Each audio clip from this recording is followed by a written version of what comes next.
In 2008, an $80,000 grant from the Elsevier Foundation's New Scholars Program helped the University of Rhode Island develop a model lactation program enabling women scholars in the sciences to meet their parental obligations while on the job.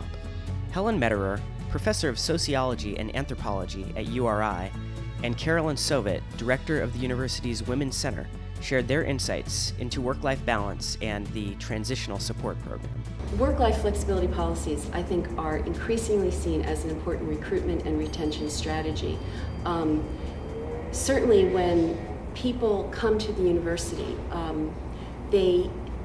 that's one of the things they ask about. And I think applicants are becoming more willing to ask about these up front. It's really about business. It's a nice thing to do, but if you can recruit and retain the best and the brightest, women were invisible for a long time.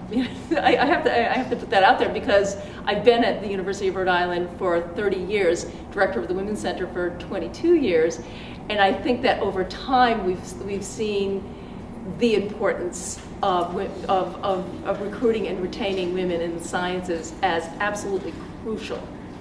The argument basically is that if we really are going to think of the university as a change agent for the future and to create a more sustainable society, we have to think about how our culture views both work and family life. What the president said is, we want you to come up with a policy. Each one of us presented part of our plan to the president's team, and I had to talk about lactation space, and I was saying that there's still graduate students who are expressing milk in their cars, and that not everybody has an office where they can do it. There was one person was talking about sharing an office where there was a map of the world that she could pull down in between her desk and his desk so she could express milk. There's all kinds of stories. It really brings home the idea that mothers are workers, so women have to come back to work.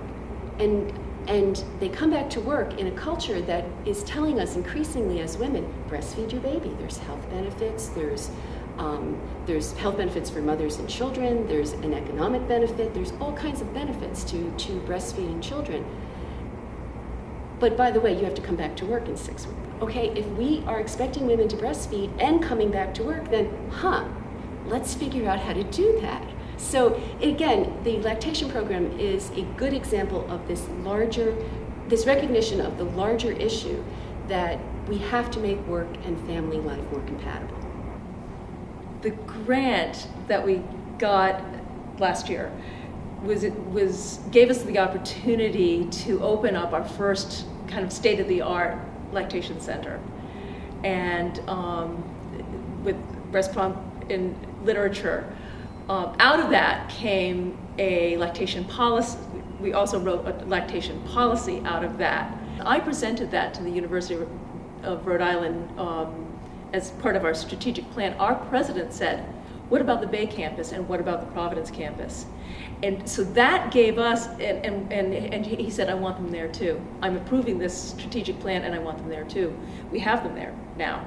And and a lot has to do with the funding that we got from you.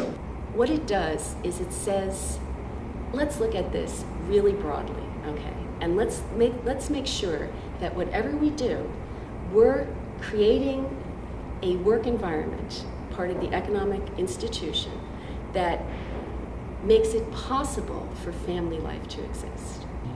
When a university says, this is important, we're going to give you space and time to do this, it's an emotional thing. It means not only is it physically easier because you're not doing it in your car and you're not doing it in a toilet stall, but what it's saying is it's validating.